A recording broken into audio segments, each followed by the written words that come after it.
But we'll give you this quick news update where the House of Representatives have concluded deliberations on proposed amendments to the Electoral Act ahead of the 2027 general elections. Now, key among the resolutions is that cases of overvoting, the presiding officer shall deduct the excessive votes preemptively from the votes of all participating political parties and shall be liable to prosecution. Now, National Assembly correspondent Joke Adisa reports on this. So all this one we are going round and round is not the issue. The lawmakers resumed deliberations on the report of the Committee on Electoral Matters on a bill to amend the 2022 Electoral Act ahead of the next general election. A few provisions generated heated debates among members. One of them is 51 sub 2, which deals with overvoting. While the committee recommended that all votes in cases of overvoting be cancelled, many of the lawmakers kicked and suggested that the excess votes be deducted in a proportionate manner from among all participating political parties. Sharing what amounts to illegality equally, I don't think it's a solution. If officers at that polling unit where this overvoting takes place should be prosecuted. He would deduct the vote proportionately across the political parties. There was no merit to it at the committee level. Likewise, many other bills. Lawmakers also spoke extensively on the need to curb aspirants' name in more than one political party for elections. Members that are of dual political parties should not be allowed to vote. At one point in time, can a member exercise his right of association in this multiple form?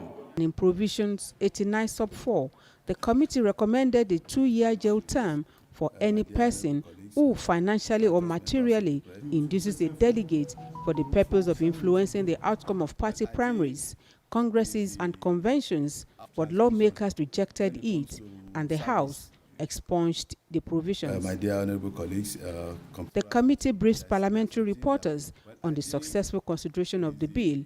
Our target was actually to conclude everything before we go for this break, but because of some other factors we couldn't. But I can assure you by the second week of January it will be signed, because we will ensure that before we resume we would have put up the conference committee and do the harmonization. The committee says the Electoral Act remains one of the most progressive electoral laws in the nation's history. The amendments proposed to the bill are designed to consolidate the gains of the Electoral Act, address noticeable gaps, and improve implementation without undermining existing legal frameworks. Joke Adisa, TVC News, Abuja. All right, thank you so much, Joke Adisa. We'll give you this story again, where the Nigerian Police Force National Cybercrime Center has uncovered a major international cyber fraud operation targeting Microsoft 365 users across several countries. Now, the investigation carried out in collaboration with United States law enforcement agencies has led to the arrest and the recovery of digital evidence linked to large-scale online fraud. Sifon Essien reports. Force National Cybercrime Center says the investigation followed credible intelligence from Microsoft in the United States relayed through the Federal Bureau of Investigation. According to the police, a phishing toolkit known as Raccoon 0365 was used to create fake Microsoft login portals, enabling criminals to steal user credentials and gain unauthorized access to corporate, financial, and educational email accounts.